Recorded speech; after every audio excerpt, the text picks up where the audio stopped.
thought I would take a break, and I take a break from time to time as I'm working on my hobby and things. And this one is called School Shootings, The Lion in the Street.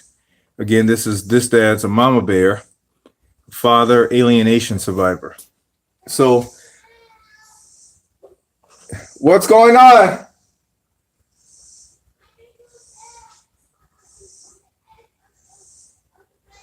I'll be there in a minute.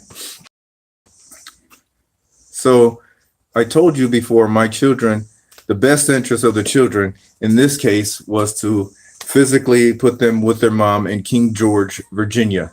And they've been there for about 3 years away from me. And that's about 40 minutes from where I live. And in their activity, they stay home 5 days a week, six days a week, 14 or 16 hours a day. And they have no schooling. They are homeschooled.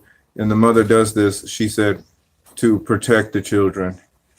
She was also fearful that the children would, if they went to public school, they could be injured or shot or something like this. So this is why she doesn't want to put them in public school, or she doesn't want to put them in public school because she doesn't want to get them immunized. And so, hold on. The lion in the streets, and the excuse for not putting their children in school is she's afraid of school shootings. Now, children can be harmed in a car accident. Children can be shot in her home school. More children are injured at home than they are children injured in school. So yes, there are school shootings. I'm aware of that, but that is not a reason not to educate your children. These children, again, they are tutored by Kimberly Kuhn, some accountant in King George and best friend of the mom, comes to the house for 1 hour, couple of days a week. Tell him to come here and leave this big wheel. I'll be right back. A couple of days a week. And then they go to school online, some computer program or something like that online. And they just kind of teach themselves. So that's what they think is better for my children than to have them in school. Now, 3 years ago, I said, let's put the children in school. Oh, no, they could be shot in school, or they'll have to be immunized. So she will not put them in school for any reason. Maybe after this video.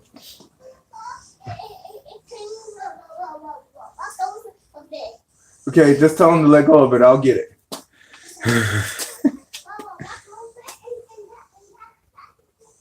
And so, and she has a whole party, church members and everything, tutoring my children by text and over the phone instead of putting them in school.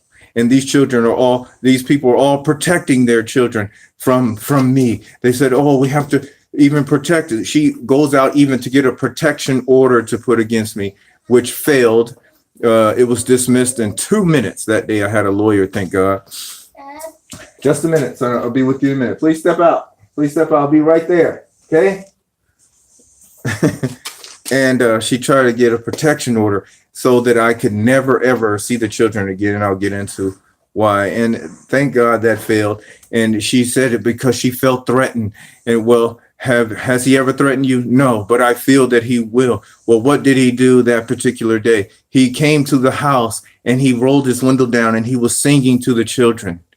And this is why she wanted a protective order. And actually, that judge initially gave her the protective order, but when it came to having it extended, I had a lawyer and they spoke and it was dismissed. But anyway, she wants to protect the children, her friends and church members and the city. They all want to protect my children. So now my children are protected in a home in King George the last 3 years, unschooled, no school teacher, except for some video that comes on their phone or something. And that's the extent of their schooling. And this is not any kind of protection of the children. Nobody would want this kind of program. Initially, I wanted my children to be homeschooled, but only if it was better than school. This is obviously not better than school. This is child abuse. if I don't want to embarrass my children, but common simple facts in spelling, reading, writing, mathematics, they don't know it. Even asking them to list the months of the year. One of them had trouble listing the months of the year in order. And this seems to be okay with the garden ad litem, and it's okay with all the church friends helping to protect from dad. And the dad, he's dangerous. We're scared of him. This dad is a mama dad.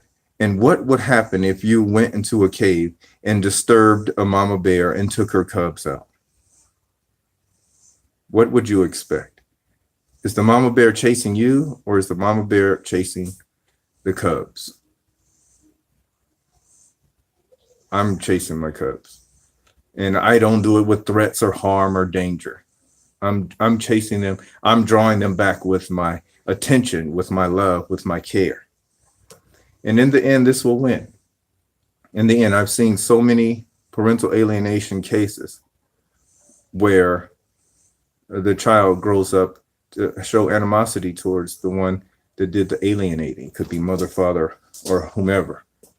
So the lion in the streets, they can't go to public school. They can't be out in public because they might get shot, or they might have to be immunized, or some excuse. And all of these excuses are really to keep the children at a place where they will have these people harboring my children in their homes. Andre and Shauna, those are the people I filmed for you earlier.